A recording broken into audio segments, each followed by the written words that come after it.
Out in the sunshine from the NLGJA convention in Miami, here's Adam Marquez. Miami's tropical climate is just one of many signs that this city is the gateway to Latin America and the Caribbean. You also see it in the diversity of the population.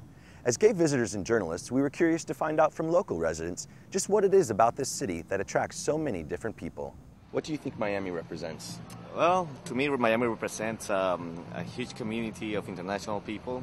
Being Cuban American, Miami represents it's kind of a land of freedom of opportunity. How do you think in general, either in this area or in Miami in general, gays are represented? This is a live and let live city. It's people are excited because there's just so many different types of people with different cultures, and I think we embrace all of that. Obviously, there's always going to be people that have different opinions, and we respect those opinions as well. But it is a city that's live and let live. We enjoy everyone.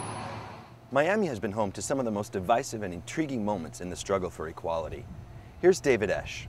Real orange juice, unlike powdered substitutes, is pure and natural. Anita Bryant was known as America's orange juice queen thanks to this ad campaign. But it was another campaign that made her a household name here in Florida. Jesus loves me. I consider what happened in 1977, the Anita Bryant Save Our Children campaign, both the birth of the anti-gay movement and the birth of the gay movement. 1977 was the year Bryant focused her celebrity on overturning Florida's law, banning discrimination based on sexual orientation. Homosexuals are protected under the Constitution the same as anyone else. If they don't want to flaunt and ask for legalization of a lifestyle that they think is acceptable and normal. The gay rights movement fought back, calling for a boycott on Florida orange juice. Bryant lost her contract with the Florida Citrus Commission, but won the battle. After only 6 months, the law banning discrimination was repealed. When I moved to this county, I didn't realize that you could fire someone simply for being gay, and that would be legal. Not only did the gay community lose this legal protection, but Florida went on to pass what is to this day the only ban on gay adoption. If you check yes on the application that you are homosexual, your application isn't even processed. In the last decade, equal rights advocates have made significant gains. In 1998, Miami-Dade County passed a much-publicized ordinance, once again making it illegal to discriminate against gays and lesbians, and pointing to Anita Bryant's fading legacy. From Miami Beach, I'm David Esch. All over this city, there are constant reminders of the influences from the Latino and Hispanic community, from the architecture to the food to the old world beliefs still held by many recent immigrants. The blending of these cultures is what makes Miami vibrant, but for some families, it creates challenges. Candice Burley has more. High school junior Rudy Hernandez knows firsthand the attitudes in his community about being gay. His immigrant parents didn't accept him. We were all close, and then after I came out, we drifted apart. He now looks for acceptance away from home. In school, I can be me. I can let loose, be relaxed. But at home, it's like a prison. Rudy is trying to cope, but for thousands of other teens, the stress of their families' reactions can be too much. Gays and lesbians commit nearly 1/3 of teen suicides. The Yes Institute works to address this issue.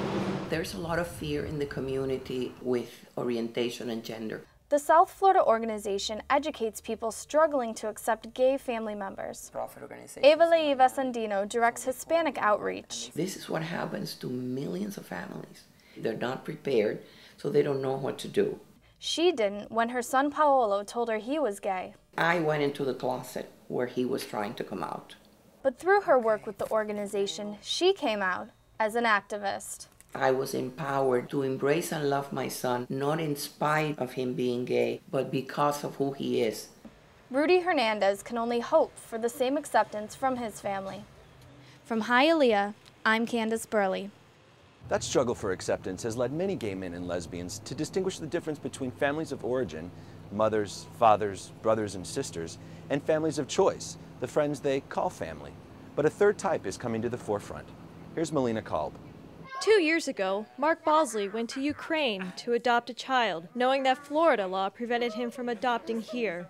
Later, he and his partner Jeff Hearn tried to adopt another child, this time in the U.S. But officials refuse even to perform the required preliminary checks. For them to tell me they can't even do a home study for me,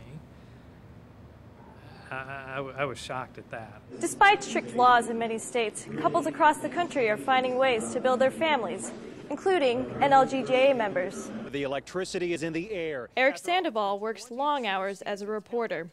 6 years ago, he and his partner began to focus on starting a family. At first I thought, oh my God, twins. I wanted one child, you know, and we met them and they melted our hearts. NLGJA member Kathy Renna has spent years fighting on behalf of lesbian and gay families. She looks forward to a day when her daughter won't have to. Hopefully, by the time she's 20 years old, we're all going to wonder what this big fuss was about. From the NLGJA convention, I'm Melina Kolb. Thank you for joining us this year in Miami. I hope you've enjoyed yourselves as much as we have. On behalf of NLGJA's Student Video Project, I'm Adam Marquez.